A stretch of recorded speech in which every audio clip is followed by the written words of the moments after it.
So joining me today is our National Security Advisor, Jake Sullivan, who will provide an update on Afghanistan and then take some of your questions. And with that, I'll turn it over to Jake. Thank you, Jen, and hello, everybody. I'm going to start with just an update in terms of the President's engagement today in engaging with his national security team, and then make a few comments broadly on the situation, and then I'll be happy to take your questions. This morning, the President spoke with his military commanders for an operational briefing on the security at the Hamid Karzai International Airport, commonly known as HKIA. He spoke with Secretary Austin, Chairman Milley, General McKenzie, Admiral Baisley, and myself. The President was briefed that DoD personnel have now secured HKIA. HKIA is open, and U.S. military evacuation flights are taking off. Following this operational briefing with his military commanders, the President and the Vice President met by secure video conference with their national security team to hear intelligence, security, and diplomatic updates on the evolving situation in Afghanistan. They discussed the status of ongoing evacuations of U.S. citizens, SIV applicants, and other vulnerable Afghans at risk, and how we would do this safely and efficiently, and with a laser focus of the team on monitoring for and preventing any potential terrorist threats at or around HKIA, including from ISIS-K. They were joined by Secretary Blinken, Secretary Austin, Chairman Milley, Director Haynes, Director Burns, myself, Ambassador Wilson, Ambassador Khalilzad, General McKenzie, and other senior officials. Just to say a few words about where we come from and where we are. I want to start by saluting our troops and our civilian personnel at the Kabul airport. I want to salute the Defense Department, the intelligence community, the State Department, the Department of Homeland Security, and especially our country team in Kabul, who have been doing incredible work under very trying circumstances. They have safely and effectively drawn down our embassy compound and retrograded our diplomatic personnel. They have now secured the airfield and are conducting flights out of the country. They are moving American citizens, as well as Afghan nationals and third country nationals. They are facilitating flights for our allies and partners to get citizens and others out of Afghanistan. These operations will continue in the coming days as we move to evacuate American citizens and Afghan nationals who worked with us, along with other vulnerable Afghans. We are engaging diplomatically at the same time with allies in regional countries and with the United Nations to address the situation in Afghanistan. We are in contact with the Taliban to ensure the safe passage of people to the airport. We are monitoring for any potential terrorist threats, as I just mentioned, including from ISIS-K. We intend to continue these operations over the coming days before completing our drawdown. When you work on any policy issue, domestic policy, foreign policy, any policy issue, the human costs and consequences loom large. And we're all contending with the human costs of these developments. The images from the past couple of days at the airport have been heartbreaking. But President Biden had to think about the human costs of the alternative path as well, which was to stay in the middle of a civil conflict in Afghanistan. There are those who argue that with 2,500 forces, the number of forces in country when President Biden took office, we could have sustained a stable, peaceful Afghanistan. That is simply wrong. The previous administration drew down from 15,000 troops to 2,500 troops. And even at 15,000, the Afghan government forces were losing ground. What has unfolded over the past month has proven decisively that it would have taken a significant American troop presence, multiple times greater than what President Biden was handed, to stop a Taliban onslaught. And we would have taken casualties. American men and women would have been fighting and dying once again in Afghanistan, and President Biden was not prepared to send additional forces or ask any American personnel to do that over the period ahead. There have been questions raised about whether we should have drawn down our embassy and evacuated our Afghan allies earlier. These are reasonable questions. We did dramatically accelerate the SIV process and move out a substantial number of SIV applicants and their families. But the Afghan government and its supporters, including many of the people now seeking to leave, made a passionate case that we should not conduct a mass evacuation lest we trigger a loss of confidence in the government. Now, our signaling support for the government obviously did not save the government, but this was a considered judgment. When you conclude 20 years of military action in a civil war in another country with the impacts of 20 years of decisions that have piled up, you have to make a lot of hard calls, none with clean outcomes. What you can do is plan for all contingencies. We did that. The American forces now on the ground at HKIA are there because of contingency planning and drilling we did over the course of months, preparing for a range of scenarios, including dire scenarios. President Biden ordered multiple battalions to be pre-positioned in theater, and he activated them for deployment before the fall of Kabul. He also put additional battalions on a short string here in the United States. Those battalions have now flowed in as well. Yes, there were chaotic scenes yesterday, but as Admiral Kirby said, even well-drawn plans don't survive first contact with reality, and they require adjustments, and we've made those adjustments. We will stay in close touch with our allies and partners in the days ahead as we contend with the immediate need to complete the evacuation mission and as we deal with the broader challenges posed by the new reality in Afghanistan. And we will remain persistently vigilant against the terrorism threat in Afghanistan and in multiple other theaters across multiple continents. We have proven in other places that we can suppress terrorism without a permanent military presence on the ground, and we intend to do exactly that in Afghanistan. And with that, I would be happy to take your questions. Yes. So I wanted to ask, the president yesterday said that the buck stops with him. I want to get an understanding of what did he mean by, what is he taking ownership of? Not just the decision to leave Afghanistan, but is he taking responsibility for the chaos that happened during the evacuations, for the decisions not to do evacuations sooner?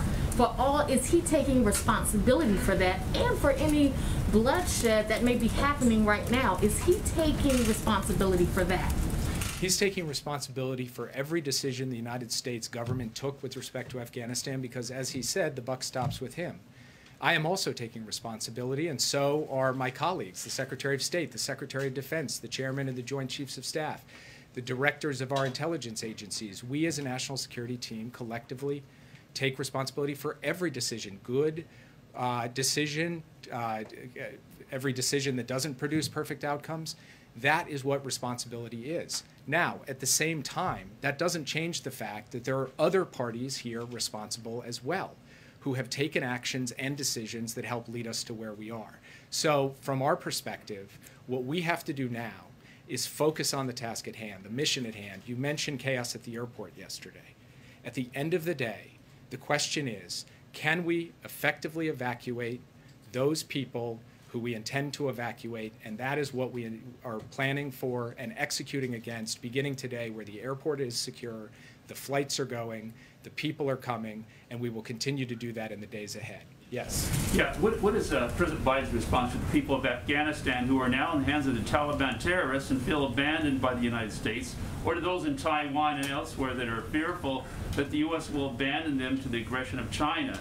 And follow-up to that is, what is President Biden's response to people in Israel and other countries who might also believe that the U.S. will abandon them to terrorists? So to the first question, President Biden and all of us, as I said in my opening comments, are heartbroken by the human consequences that have unfolded and could continue to unfold in Afghanistan.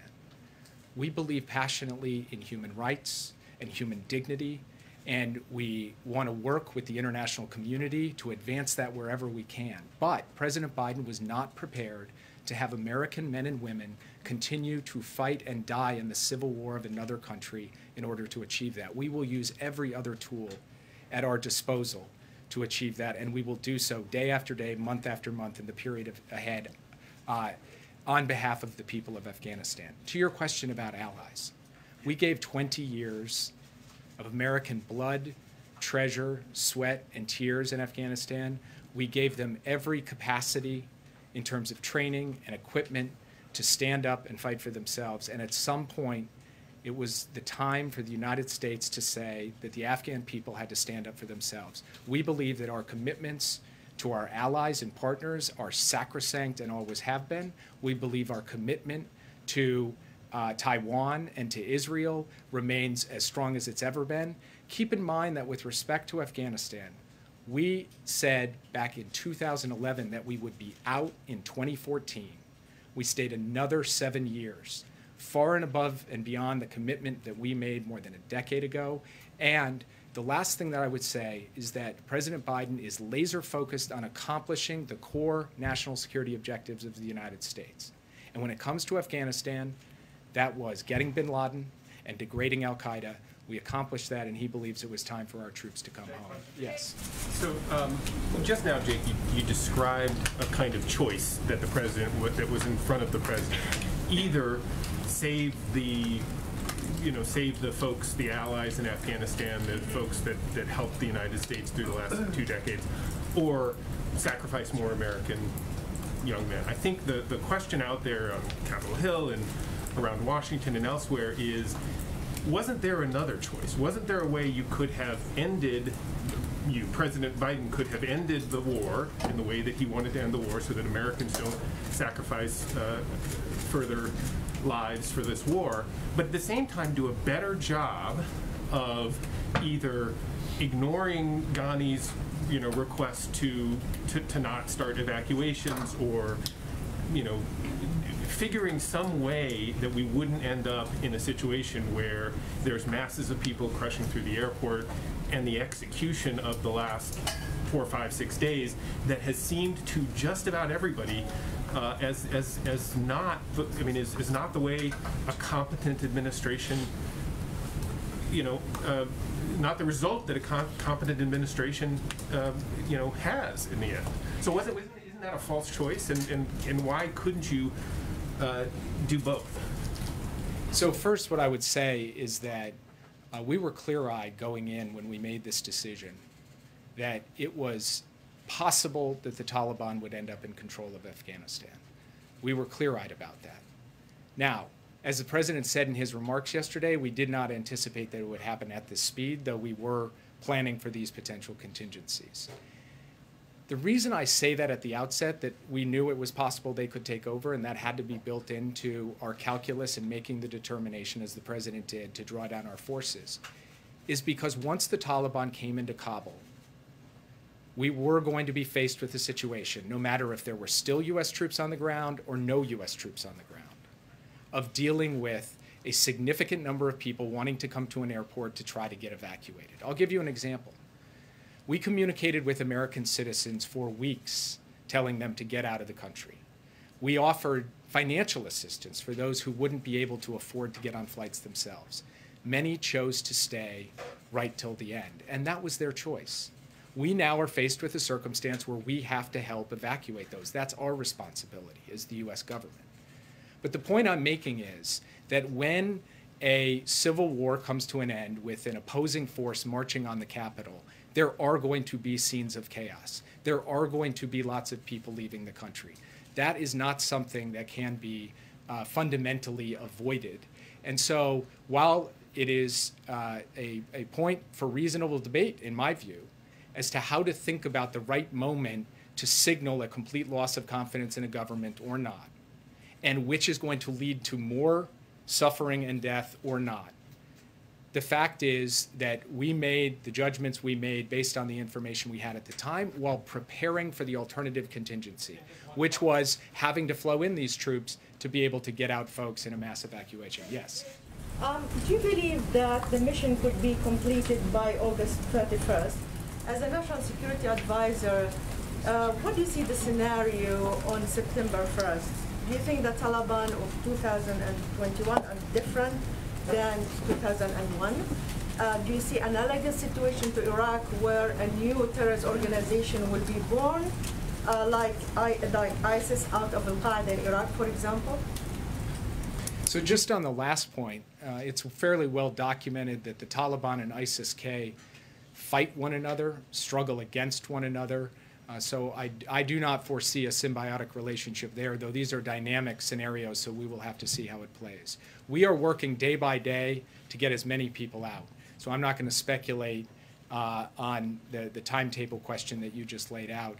And then finally, on what we expect from the Taliban going forward, that is something that will have to be watched and observed over time, whether in fact they are prepared to meet their obligations to the basic human rights and human dignity of people, to the safe passage of people to the airport, to the fair and just treatment of civilians. That is something they're going to have to show. I come at this with no expectations, but only a sense that they will have to prove to the international community who they ultimately are going to end up being. Yes. Thank you, Jake. Can you tell us what is it exactly, the commitment that you have secured from the Taliban regarding the safe passage of Americans as well as the tens of thousands of vulnerable Afghans? The Taliban have informed us that they are prepared to provide the safe passage of civilians to the airport, and we intend to hold them to that commitment. Do you believe them? Yes. Just for clarity on that, is there some deadline that's been set? Has the Taliban given assurances that this will go till August 31st? Is the deadline before that or after that? For clarity on what you just said. We believe that this can go till the 31st. We are talking to them about what the exact timetable is for how this will all play out, and I don't want to negotiate in public on working out the best modality to get the most people out in the most efficient way possible. I have a question about yesterday President Biden said that the United States military cannot sacrifice where there is no national interest.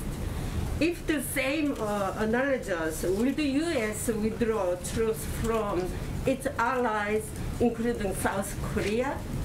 What is your comment? So the president, as he has said repeatedly, has no intention of drawing down our forces from South Korea or from Europe, where we have sustained troop presences for a very long time, not in the middle of a civil war, but to deal with the potential of an external enemy and to protect our ally against that external enemy. So it is a fundamentally different kind of situation from the one we are presented with in Afghanistan. Thank you. The president yesterday said the situation in Afghanistan unfolded more quickly than anticipated. You said it yourself just a few moments ago. But numerous officials have told ABC that there were key intelligence assessments warning the Taliban could overwhelm the country and take the capital within weeks. Did the White House disregard that intelligence and push ahead? I'm not actually familiar with the intelligence assessments you're describing, but I also don't want to get into specific intelligence products. And one thing I will not do from this podium or anywhere else is talk about what a different component of the interagency did or didn't do, because from my perspective, we are one team with one mission trying to execute and do so in the best interests of our interests and values. So I will leave it at that. If that mission is not complete by August 31st, and there are Americans and Afghan allies who remain there, will U.S. troops stay until everyone is out, or will they leave? So I'm not going to comment on hypotheticals. What I'm going to do is stay focused on the task at hand, which is getting as many people out as rapidly as possible, and we will take that day by day. So you can't commit to bringing back every American. There's a large number of Christian missionaries and aid workers that are particularly vulnerable because they're known to be Christians. Is there any plan to get them to the airport and get them out?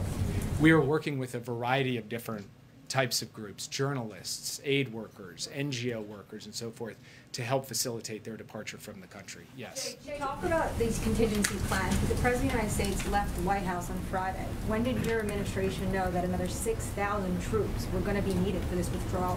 So on Wednesday evening, the President convened the principals, this is last Wednesday evening, to discuss the deteriorating situation on the ground in Afghanistan. He posed the question as to whether we had to flow more forces in from the point of view of a contingency to draw down our embassy and to secure evacuation. Thursday morning, he gave the order to begin flowing those forces in.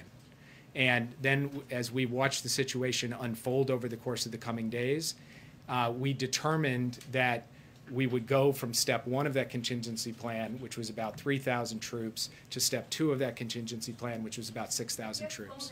Why did he leave the White House? On Thursday he knew. Why did he leave the White House on Friday? The President worked throughout the entire weekend. I was intimately familiar with his working habits over the course of the weekend because I was on the phone with him constantly. Secretary Austin was on the phone with him, Chairman Milley, Secretary Blinken, the team in country. So he was monitoring developments hour by hour throughout that entire time and has been making a series of decisions about troop deployments, giving us direction and guidance about how to take the shape of this mission and make sure that we're executing it, and at every turn asking our military, who is leading this mission and executing this mission with bravery and valor, what do you need? I will get you anything you need. He asked that question multiple times every single day. So President Biden has been deeply engaged in this. Yes. Jake, sorry, there's a lot of anger in Australia this morning about the way this has played out. We've got citizens and then of course so many Afghans who have helped the Australian forces and helping the US mission over the past 20 years. Does the administration accept some responsibility, or perhaps what would be your response to those people who are trapped and some are fearing execution because of the exit strategy, or perhaps lack of competent exit strategy? We do take some responsibility for our allies and partners in Afghanistan. In fact, as I said in my opening comments, we are working to facilitate flights and have already done so for countries that have lined them up and gotten their citizens to the airport. And we'll be eager to work with Australia to help get out Australian citizens and other individuals who the Australians would like to see get out. Yes. Jake, what do you say to the next generation of Afghan women and children, young girls who face fundamentally different human rights moving forward? I say that truly, deeply, my heart goes out to Afghan women and girls in the country today under the Taliban. We've seen what they've done before. And that's a very hard thing for any of us to face. But this wasn't a choice just between saving those women and girls and not saving those women and girls. The alternative choice had its own set of human costs and consequences, as I said. And those human costs and consequences would have involved a substantial ramp-up of American participation in a civil war with more loss of life, more bloodshed, families here in the United States who would be asking a different form of the question you just asked. These are the choices a president has to make. And it doesn't mean, because we don't have forces in that country, that we're not going to fight on behalf of women and girls and human rights and human dignity. We are. We do. In many other countries where we don't have active military participation. And we'll do it in Afghanistan too. And we will attempt to use every measure of tool and influence we have, along with our international allies and partners, to alleviate the burden that those women and girls will face in the days ahead. We are absolutely, resolutely committed to that. Yes. Do you recognize the Taliban as the legitimate governing power in Afghanistan now? Right now, there is a chaotic situation in Kabul where we don't even have the establishment of a governing authority, so it would be really premature to address that question. Ultimately, it's going to be up to the Taliban to show the rest of the world who they are and how they intend to proceed. The track record has not been good, but it's premature to address that question at this point. Yes. You said that the Taliban is committed to safe passage to the airport, but our reporting is that they've set up checkpoints outside the airport. People are being beaten and whipped when they try and cross these checkpoints, and that some of the evacuation flights are leaving nearly empty as a result. What assurances do you have specifically about these checkpoints, and when do you expect them to stop doing this? So two things about that. First, the earliest evacuation flights in any evacuation tend not to have every seat filled, because the process of getting any evacuation underway has a throughput issue. So we believe that that is being resolved with each successive flight, and we will be putting 300 passengers on your average military cargo plane heading out of the country, one after another, hot onloading and hot offloading. Second, in terms of people being turned away, by and large, what we have found is that people have been able to get to the airport. In fact, very large numbers of people have been able to get to the airport and present themselves. There have been instances where we have received reports of people being turned away or pushed back or even beaten. We are taking that up in a channel with the Taliban to try to resolve those issues, and we are concerned about whether that will continue to unfold in the coming days. As things stand right now, what we are finding is that we are getting people through the gate, we are getting them lined up, and we are getting them on planes, but this is an hour-by-hour issue, and it's something we are clear-eyed about and very focused on holding the Taliban accountable to follow through on its commitment. Yes. Jake, thanks so much. You've talked about your confidence in the contingency planning. And I'm wondering if, in hindsight, looking at the planning and execution, what this administration would have done differently, knowing what it knows now. It's a good question, and it's one that we will conduct an extensive hot wash, as we say. We'll take a look at every aspect of this from top to bottom. But sitting here today, I'm spending every hour I have focused on how we execute the mission we have before us, which is getting all of these people out. Yes. Okay, two questions for you. One, has the president spoken to any other world leaders since Kabul fell to the Taliban? Oh, sorry, I was looking at the wrong person. He has not yet spoken with any other world leaders.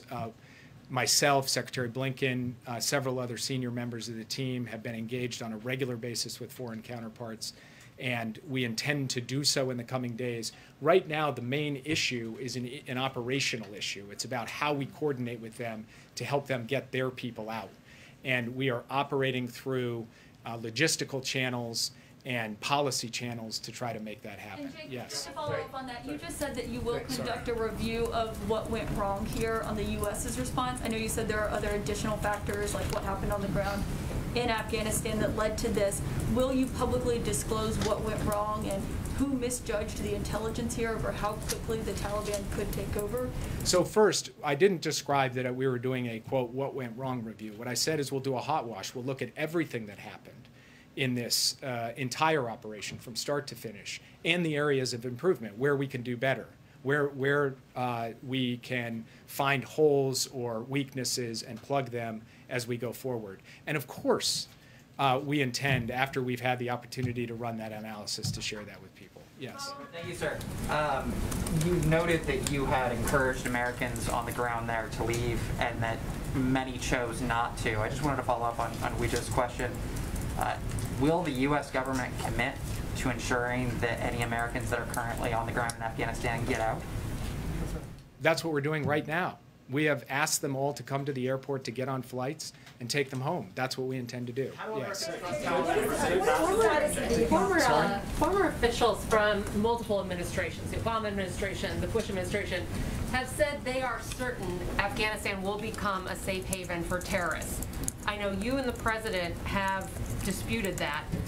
What do you think those officials are getting wrong, and can you ensure that Americans are safer today because of your actions than we were several months ago? I want to be very clear about what our position is. Our position is that we are going to have to deal with the potential threat of terrorism from Afghanistan going forward, just as we have to deal with the potential threat of terrorism in dozens of countries in multiple continents around the world. We have to deal with the threat of terrorism in Yemen and Somalia and Syria. We have to deal with the threat of terrorism across the Islamic Maghreb. We have to deal with Al-Qaeda and ISIS-K. And we have to do so using a wide variety of tools, intelligence capabilities, defense capabilities, and yes, in some cases, the support we can provide to local partners to help them deal with the challenge. And what we have shown is in many of the countries I just mentioned, among others, we have been successful to date in suppressing the terrorist threat to the U.S. homeland in those countries without sustaining a permanent military presence or fighting in a war. And that is what we intend to do with respect to Afghanistan as well. So this is not a question about whether we're clear-eyed about the terrorist challenge from Afghanistan. It is about whether the terrorist challenge in 2021 is fundamentally different from the terrorist challenge in 2001. We believe it is fundamentally different, and we need to be postured effectively to deal with the terrorism challenges we find it today as opposed to 20 years ago. Just wondering, can you shed light on the decision to leave behind Blackhawks and other equipment, how that fits in with the contingency plan the U.S. had? Leave behind Blackhawks and other equipment. Why give the Taliban access to state-of-the-art equipment that they could either use to bolster their own defenses or sell off to other countries? This is, I think, a very good example of the difficult choices a president faces and a Secretary of Defense and a Secretary of State and a National Security Advisor face in the context of the end of a 20-year war. Those Blackhawks were not given to the Taliban. They were given to the Afghan National Security Forces to be able to defend themselves at the specific request of President Ghani, who came to the Oval Office and asked for additional air capability, among other things. So the president had a choice. He could not give it to them with the risk that it would fall into the Taliban's hands eventually. Or he could give it to them with the hope that they could deploy it in service of defending their country. Both of those options had risks. He had to choose, and he made a choice. And from the point of view of that particular narrow example to a much wider range of examples that we contend with, at the end of the day, what the president has focused on all the way through here is trying to take the information that's been presented to him, the risks, costs, and benefits, and make decisions that were in the best national security interests of the American people. He has tried to do that. He talked about that at length yesterday. And from that perspective, he believes the decision he made in this context was the right decision. Yes. Thank you. The president has not been shy about undoing many of the previous president's policies, many of them. Why not undo this one, particularly since the Taliban have abrogated already what they agreed to back in Doha with President Trump? You're referring to the agreement that President Trump made with the Taliban in February of 2020, which set a deadline, be out by May 1st, 2021. Walking away from that was not just kind of a cost-free proposition for the United States. On May 2nd, the Taliban offensive was going to start. The Taliban onslaught was going to happen. And the question facing the president was, would increasing numbers of American troops be in the teeth of that offensive, or would we draw it down and try and give all the capabilities necessary for the Afghan government and the Afghan army to step up to that? That is the decision that he took. That is the situation that he was placed in with a mere 2,500 troops in country when he took over. This was a choice between dramatically ramping up forces to fight or drawing them down to end our military involvement, and that's the choice that he made. Yes. Jake, the president said yesterday that he urged Afghan leaders to engage in diplomacy and seek a political settlement with the Taliban, but, quote, this advice was flatly refused. Does the president feel he had a willing partner in President Ghani? Look, I would just say the president was reporting the facts as they unfolded. I'm not going to characterize anything about President Ghani at this point, who is no longer a factor in Afghanistan, and I don't think there's much merit in me weighing in more deeply on him. Yes. Mr. Sullivan, sorry to labour the point here, but we're speaking to Afghan citizens who supported the American mission in Afghanistan, who are now terrified for their lives. Can you confirm that when it gets to August 31st and your troops leave, will you abandon them or will you stay and save them? Our plan is to safely evacuate the people who worked with the United States, who are eligible for special immigrant visas, which is a generous program set up on a bipartisan basis by our Congress. We have identified those individuals and families. We are making provision to have them come to the airport and get on evacuation flights out of the country. That is what we are going to do between now and the end of the month. Yes. Thank you, Jake. One question, going back to President Ghani. Have any top officials of the Afghani government, the former Afghani government, made requests for asylum in the United States? And would President Ghani and Vice President Abdullah, among others, be welcomed in the U.S.? I'm not familiar with any such requests, and I'm not going to get into hypotheticals. Yes. Thanks, Jake. With the president at Camp David, can we, the American people, expect to hear from him in the coming days as the operation to get people out continues? I'll leave it to Jen to answer that, but yes, you will hear from him in the coming days. Yes. President, thanks for taking my question. President Biden was expected to repair the damage caused by the previous administration to the NATO. The way the withdrawal was carried out added new strength to the alliance. How severe is this damage, and what you would tell your allies?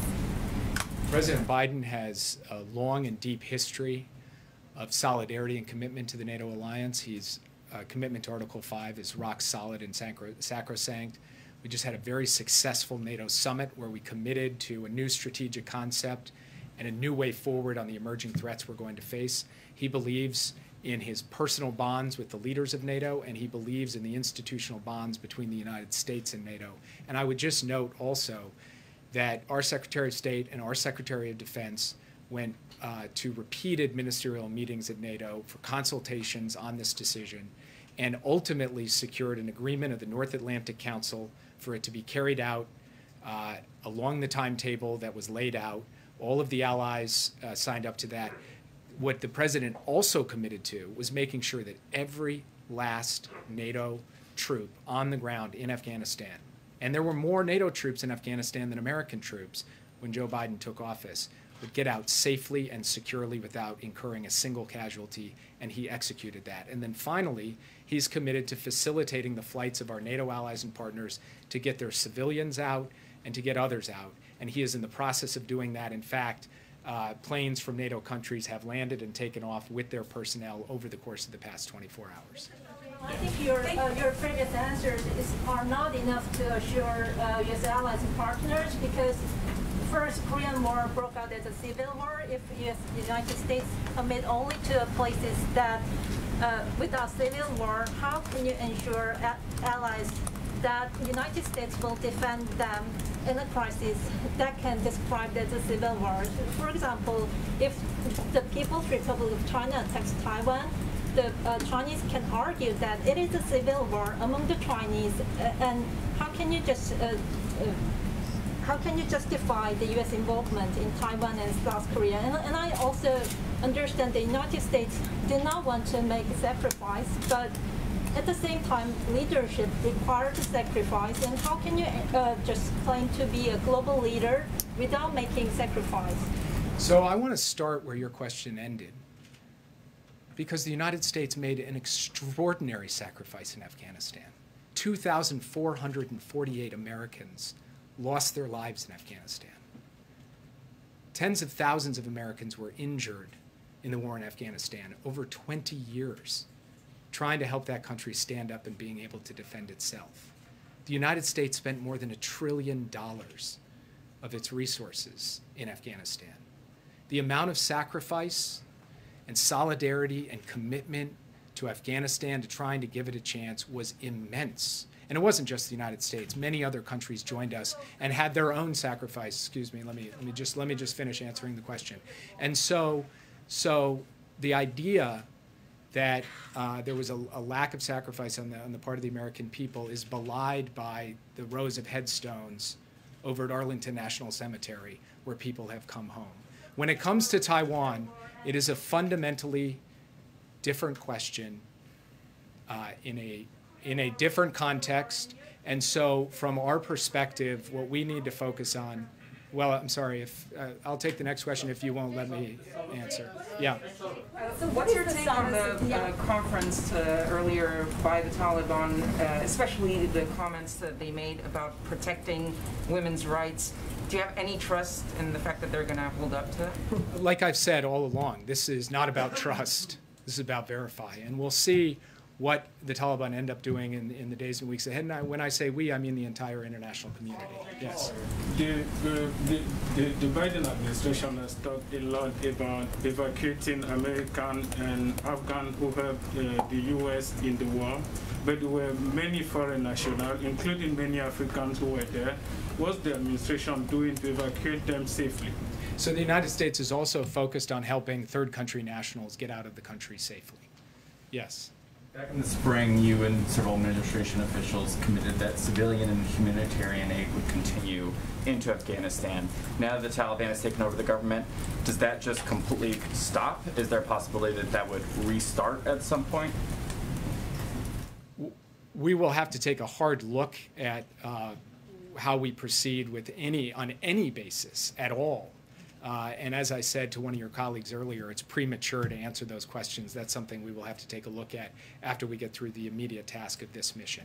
Yeah, at the back. What is the status of the Afghan security forces and the U.S. relationship with them?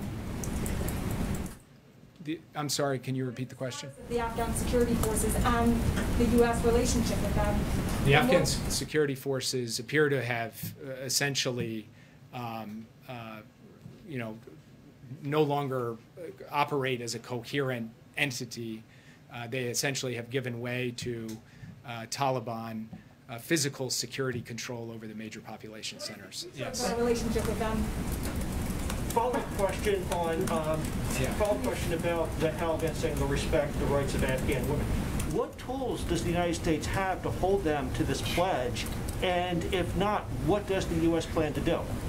So standing here today, I am not going to go into the full panoply of things that we can do, but there are obviously issues related to sanctions, to marshaling international condemnation and isolation, and other steps as well. But the reason I don't want to go into great detail on it is I want to be able to have our team communicate directly to the Taliban both what the costs and disincentives are for certain types of action and what our expectations are. That is a conversation that we will intend to have, and I think many other countries, including like-minded allies and partners, will be having that as well. Yes. Thank you, sir.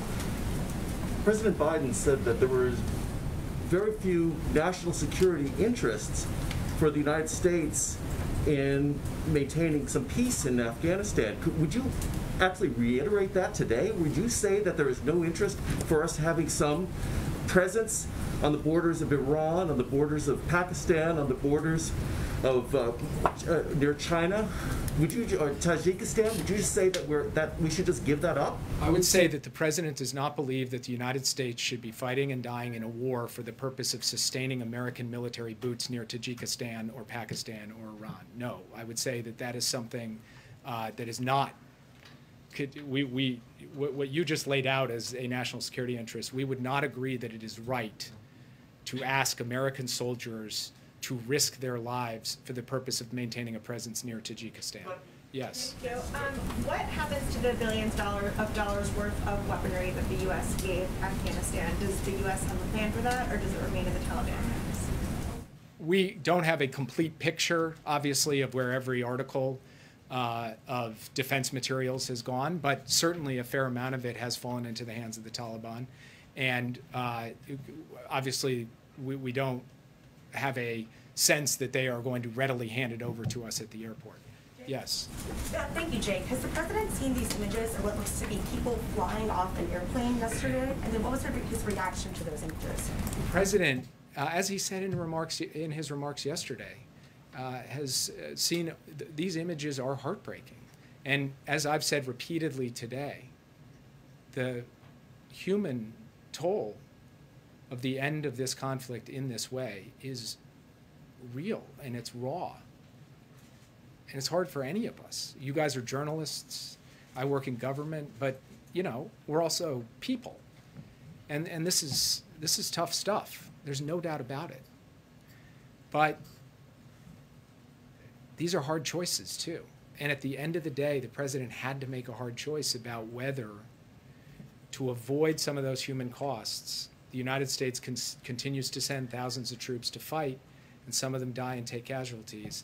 That is the decision that he was not prepared to take. Yes. Thank you, Jay, for the question. I just want to get your reaction to the Special Inspector General report on Afghanistan. I know this was planned before the fall of Kabul, but I just want to get your response to that. And also, how are you going to ensure that Americans and other people, refugees perhaps, have safe passage to the airport? I know you talked about securing the airport, but how are you going to ensure that they can actually get there?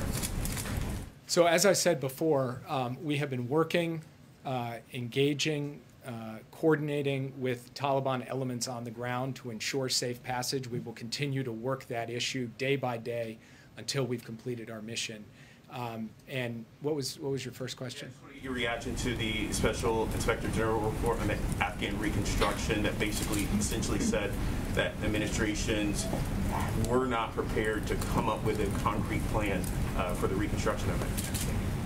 Look, one of the findings of that report was that 20 years, hundreds of billions of dollars spent, huge number of forces trained, huge amount of capabilities provided, huge amount of advising and assisting, and you had a security force that at the end of the day was not prepared with the will to stand up and fight for itself. And that is the collection of decisions taken over the course of many years. Yes. Jake, thank you. While we have you, can you address the situation in Haiti? 2 questions regarding that. Will a U.S. military presence be necessary to secure the road between Port-au-Prince and the disaster zone for humanitarian aid? And then secondly, does the earthquake in Haiti affect the administration's view that elections should be held there this year? So on the second question, it's too early to tell what the impact on the political process of the earthquake is. We are in the process of assessing that. On your first question, right now what we're focused on is getting a USAID DART team. It's been deployed out and active in helping address this. We've got U.S. Coast Guard elements, and Southcom has mobilized with logistical and other support to be able to provide the kind of emergency response that is necessary in a human tragedy and catastrophe like this. There are no current plans to speak of to deploy U.S. military personnel to Haiti. Yes, we'll make this the last one. Thank you. You said it's too early to say whether the U.S. will recognize the Taliban as the government of Afghanistan. Are there any steps you're taking in the meantime around sanctions or foreign currencies or anything? Is there a chance that if they do take power, that they'd be able to tap into quite a fair bit of money that the U.S. might want to head off the possibility of? Are there any steps you're taking in that regard, sort of preventatively, I suppose? We're working on those options right now. I don't want to get ahead of the president's decision making on them, and I'll leave it at that. If you are working on those options, doesn't then that speak to a doubt that you might ever recognize them? If you don't ever recognize them, how can you ensure that the president's promise of aid continuing to the Afghan people will be enacted? Well, so I don't want to get into hypotheticals, but I would point out that there are a range of different diplomatic relationships the United States has with countries around the world, including some very difficult or non-existent relationships with governments where we still provide forms of aid to people. And I will leave it at that because we're not at a point yet where we can speak directly to how things will play out in Afghanistan, but that's at least a partial answer to your question. I know you guys have many more questions, but I think probably your patience with me is also wearing a bit thin. So I will leave it at that and get back to work. Thank you. Take my question. Thank you. COVID safe. I just have a couple of additional updates for you. Some of which was provided by the Department of Defense this morning, but I wanted to make sure you all had this information as well. As you may have seen, the airport, and as Jake noted, is currently open for military flight operations as well as limited commercial flight operations. And throughout the night, 9 C-17s arrived delivering equipment and approximately 1,000 troops. Additionally, 7 C-17s have departed. These flights lifted approximately 700 to 800 passengers, and we can confirm 165 of these passengers are American citizens. The rest are a mix of SIV applicants and third country nationals. And I would also note that, in addition, the intention is to have additional flights out this morning. There's obviously going to be operational updates that will be provided on a regular basis by the Department of Defense. But as you saw them brief out, our focus over the last 24 to 48 hours has been securing the airport and ensuring that we can begin to expedite flights of both American citizens, SIV applicants, and others out. I also just wanted to note that this morning on a different topic, Biden administration officials joined a meeting of the U.S. Conference of Mayors to discuss our eviction prevention efforts. CDC Director Rochelle Walensky provided an update on the state of the pandemic, and Associate Attorney General Vinita Gupta reiterated ways that mayors across the country can work closely with state and local courts to set up eviction diversion programs in their city. This meeting is just the latest in our efforts to communicate and work with local officials to ensure we're getting assistance out to keep people in their homes. I know we've been here a while, but I know there are lots of topics out there. Go ahead, Josh. Thanks, Jen. With regard to the booster shots, how many shots does the U.S. have available for boosters? And will supplying boosters have any impact on U.S. vaccine donations around the world? So let me first note that tomorrow the COVID-19 team and our health and medical experts will host a briefing and we'll discuss next steps as it relates to boosters. I would also note for your planning that you can expect to hear from the President on this topic as well following their briefing. So I will leave it to them to provide additional details and to answer what I know are your good questions about data and an understanding of what leads to decisions along those lines. On the supply component of that, I'm sure they will address that, Josh, but one of the things we have said repeatedly, and I will note, I said back in May, Jeff Zients said again in July, is that part of our operational focus was ensuring we had enough supply to provide booster shots should that be a decision made by the FDA. So that has been in our planning processes for months now, and certainly we've planned for this contingency, and we'll wait for a formal announcement. Does the President plan and the First Lady plan to get booster shots? Certainly, if they are recommended, once a formal announcement or briefing is done, they will certainly plan to follow the guidelines, of course. What's the rest of his week look like? Like he's up at Camp David now. Is he still going to Wilmington? What's the schedule? Well, I think Rachel asked this earlier, so the president will return to the White House. I don't have an exact time for you, but tomorrow he will both be doing an interview with George Stephanopoulos for ABC, and he will also, where he will, of course, I'm certain, be speaking to the situation on the ground in Afghanistan. He'll also be delivering some remarks on COVID as well. In terms of additional portions of the schedule next week, we're still working those through, so I don't have an update for you at this moment in time. Go ahead. Thank you. On COVID, is the White House concerned that moving forward with boosters could make it that much harder to get more unvaccinated Americans to get that initial shot?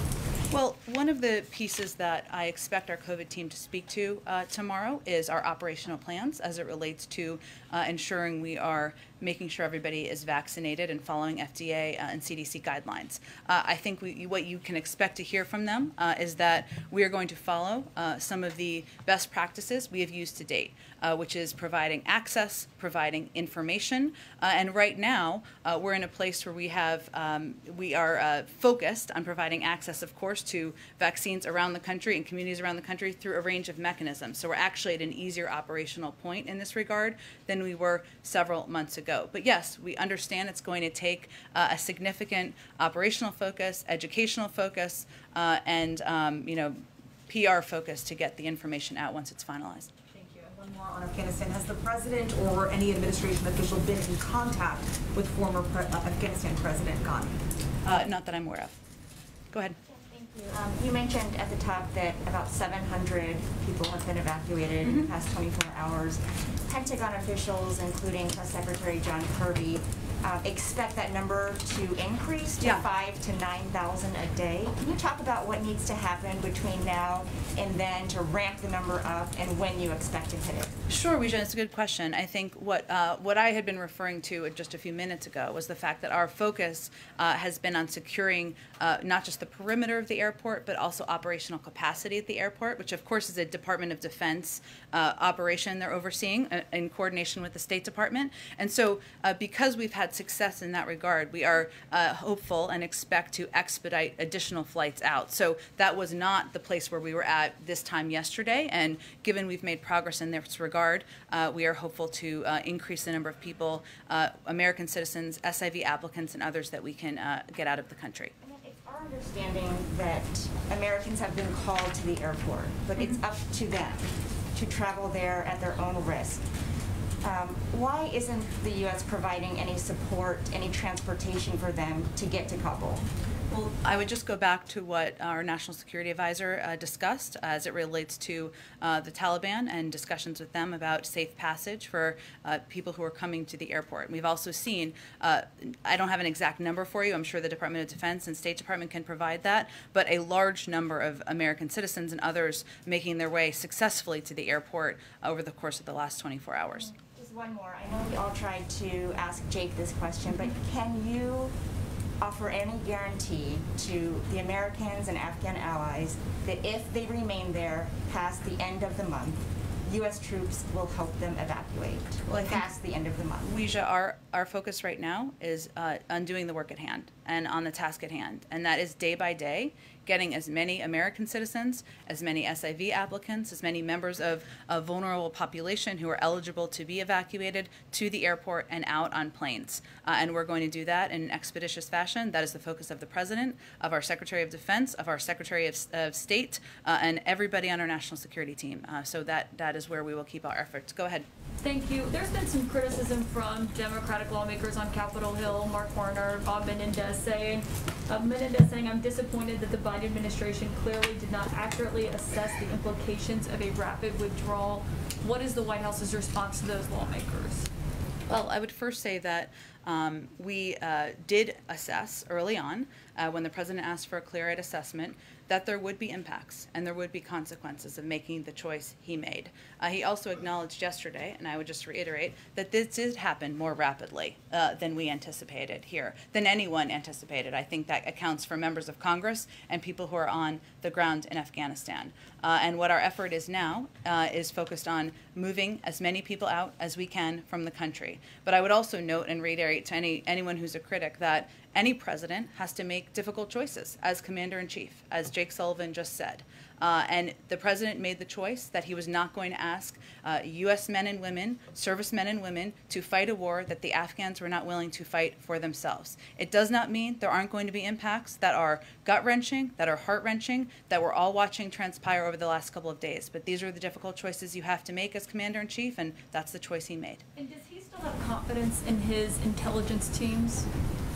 He certainly does. He works in lockstep, and he's been briefed on a regular basis, as Jake just outlined, multiple times a day sometimes by members of his national security team, and we're working in close coordination to get the job done each day. Go ahead. Sort of follow up on Caitlin's questions about criticism from people who are your allies or your friends. David Axelrod has called you the best press secretary in his lifetime, I think. My mom would like that. Okay. But he's also said that the events of the last weekend are, this is paraphrasing here, but indefensible, I think. He said you can't defend them. And he has basically said that you guys should acknowledge that it was a failure and be willing to say that the events of the last several days were a failure, even as you maybe, defend the broader question of the drawdown in Afghanistan. What do you say to David Axelrod, who is such a fan of yours? Mutual. There are a few people I respect as much as David Axelrod in the world of politics. He's brilliant. He's also a great human being.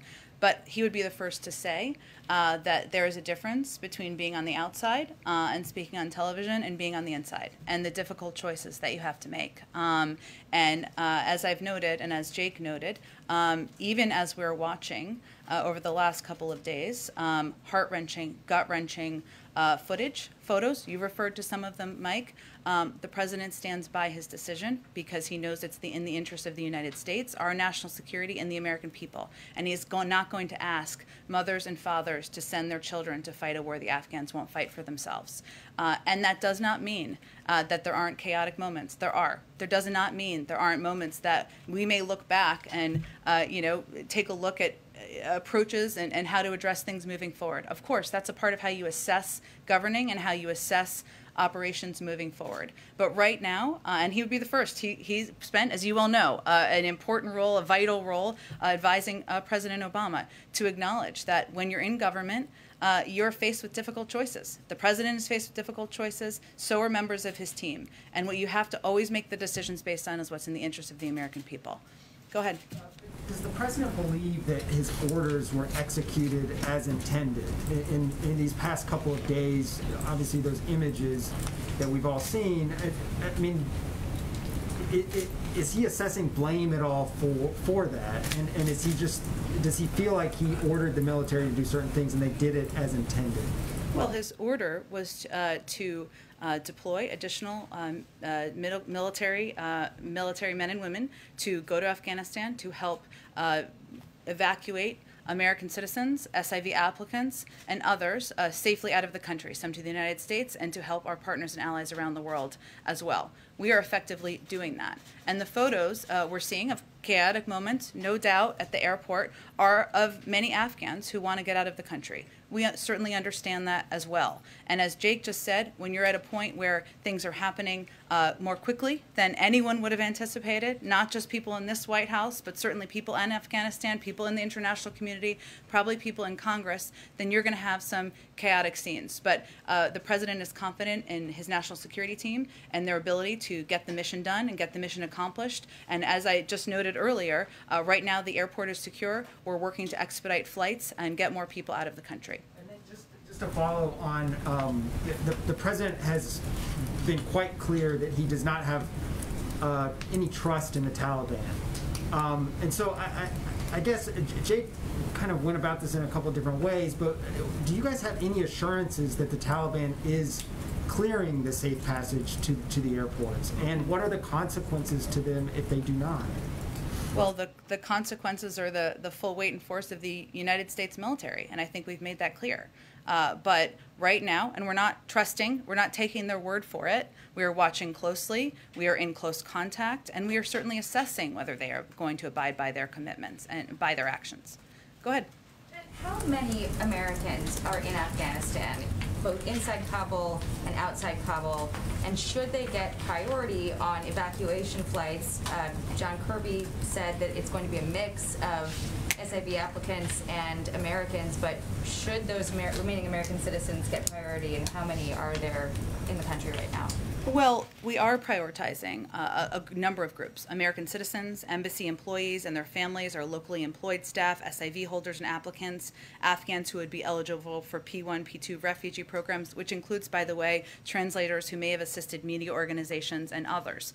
There have been, how the process works, I should tell you, is that there are individuals who will self-identify as American citizens. That number is around 11,000.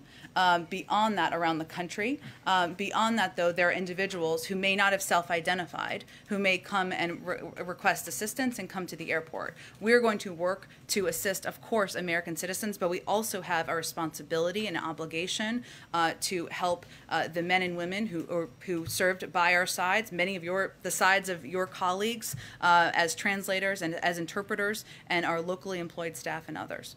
So just to confirm, 11,000 in the entire country, not just in Kabul? Well, I would just say that's the self-identified number, right? So, but we will continue to provide assistance, and we are prioritizing American citizens. We are also working to get additional officials out who have played an important role. Just to follow up on this, obviously getting them through and getting them to the airport is the challenge, as everyone else here has noted, but the administration is left to negotiate with the Taliban, including one of the commandos who was released from Guantanamo Bay as part of the Bo Bergdahl prisoner swap when President Biden was vice president. How does he feel about that? Does he have any regrets, and how's he digesting that? Well, first I would note that, one, I'd point you to the Department of the intelligence community to assess the identity of the individual. I know there's been reporting on it, but that's not my position to do from here. I would also note that in prior negotiations and commitments made during the Trump administration, there were thousands of individuals who were released. So our focus right now is on, again, not taking the Taliban's word for it. We are assessing, we are closely watching, and we are being very clear about the capacities and the capabilities we have at hand should they be needed. Of course, that's not our objective. And then the last question, what are we doing to counter-message with what's happening right now with China in Taiwan? The president said yesterday that China and Russia would love nothing more than to have the U.S. sink billions of dollars and stay here forever, but it seems to be that they're celebrating this. They were touting U.S. humiliation in Afghanistan and a warning to Taiwan and other allies that the U.S. won't come for help if war breaks out. China's embassy is functioning as normal. So what are we doing to counter their propaganda, and how does the administration view Russia and China's engagement with the Taliban? Well, first, we of course are in touch with the Chinese and the Russians as we work to bring men and women out of Afghanistan, and including our SIV applicants and others. Our message is very clear. We stand by, as is outlined in the Taiwan Relations Agreement, by individuals in Taiwan. We stand by partners around the world who are subject to this kind of propaganda that Russia and China are projecting, and we're going to continue to deliver on those words with actions. Our objective in Afghanistan is to deliver also on what the president promised, which is to not put the men and women who have served our country bravely over the past 20 years in harm's way again, and that's what we'll also be projecting to them as well. Jen, why was August better than, say, November or December to be getting out? In terms of the August 31st timeline? Correct, because this is the Taliban fighting season, and that would not be. I know there's been a fair amount of focus on that, but I wouldn't say that that has been an assessment of a difference here in terms of what our timeline would have been from the beginning. So there's no belief that it would have been any different in December than it is in August? I don't believe that military officials have made that assessment. As we ask about the risk assessment right now, what is the current risk assessment in terms of terrorism and the potential threat that exists within Afghanistan against the United States? Well, I think as the president conveyed yesterday and also conveyed back in May, part of our objective here was to make sure we had the resources to fight the counterterrorism threat that has changed over the last 20 years, wherever it is. And that has not been emanating from Afghanistan in the way that it was 2 decades ago, which is understandable. We have a range of capacities, over the horizon capacities, as well as capacities where we do effective counterterrorism operations in countries where we have absolutely no presence in any way at all. all. We will continue to watch closely, continue to assess, but I'm not in a position, I'll leave that to our intelligence community to provide an update on. Go ahead. You said just a little bit ago that, if the Taliban does not agree to these safe passage agreements or conversations, that the consequence would be the full force and weight of the U.S. military. What exactly does that mean? Does that mean there's a scenario where we go back in? That means that we have been clear, and I think my colleagues at the Defense Department have also conveyed this, that we have our own capacity, military capacity from here. Obviously, we have worked with them to ensure safe passage. That's where our objective is. I'm not going to outline or detail it further. You said, the administration said that the evacuation efforts were stalled in part because some Afghans did not want to leave earlier, they wanted to stay. Do you have any specifics on this population? Exactly how many Afghan allies are we talking about who were eligible to leave but chose to remain? It's a good question. I can see if I can give you a greater assessment of that. What I can tell you is that of the initial numbers of SIV applicants that were granted visas, there was a good chunk of that number who did not take advantage of those visas and depart. Now, that does not change our commitment. That does not change our obligation. But it's just an important component of the story of the last 6 months. Go ahead. 11,000 you mentioned, just for clarity, those are 11,000 self-identified people in the country not who want to leave. Do you have any indication of how many Americans are still trying to get out of Afghanistan? I can see if there's a greater assessment. I would point you to the State Department on that, though. They'd have the most up-to-date numbers. Do you have a total number of people overall, including third country nationals and Afghan nationals, who you want to get out over the coming days? Again, there are a number of prioritized programs. I think we've given out some numbers in terms of, if you look at SIV applicants, we have about 22,000 spots at military bases here, an additional 8,000 in third countries. Obviously, we're going to work to assess and make sure we get, and we work to get as many people out as possible who are eligible for those programs, as well as, of course, separately, American citizens. But I don't have a number or an update for you on the total. Sorry, I know they're going to announce this tomorrow, but are we talking about booster shots for everyone? And if so, why should healthy young Americans be getting a third shot when so many in the world don't have a first shot yet? Well, they will provide a briefing tomorrow on what the recommendations are, and I encourage you to ask a question, as I'm sure you will ask a question at their briefing, Josh, as you've been following this closely. I'm not going to get ahead of their announcement or the president addressing this tomorrow, but I will tell you that we believe that that is a false choice. We can do both, and the United States is far and away the biggest contributor to the global supply, the global fight against COVID. We will continue to be the arsenal for vaccines around the world. We also have enough supply, and we have long planned for enough supply should a booster be needed for the eligible population. Go ahead. Thanks, Jen. The National Security Advisor said when a civil war comes to an end with an opposing force marching on the ground, there's going to be scenes of chaos. There's going to be lots of people leaving the country. But my question is, why didn't you have a better plan to secure the airport? How could you not anticipate crowds of people rushing the tarmac and overwhelming limited security if there was a contingency plan in place? Well, first I'd note something that Jake Sullivan said and John Kirby said, which is, and I'll probably butcher their iteration of it, but basically the best laid plans require adjustment when you get on the ground and see what the situation on the ground is. We have secured the airport in a short period of time. There were initial scenes of chaos, but that has been a priority, and we have accomplished that task. Now our focus is on getting planes in and getting American citizens, SIV applicants, our locally employed staff, some of your colleagues out of the country. But we did effectively do that thanks to the hard work of the men and women on the ground from the State Department and the Defense Department over the last 24 to 48 hours. Okay. Oh, I called on you. Just let me do one more. Thank you. Just two quick questions. I want to follow up. Jake said that the president had not spoken to any other world leaders yet. Why is that?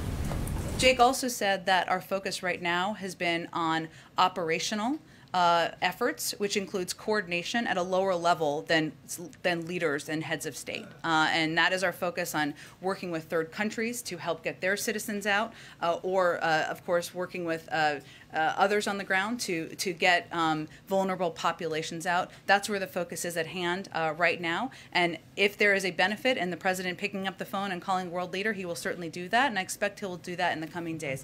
Thanks so much, everyone. Have a great day.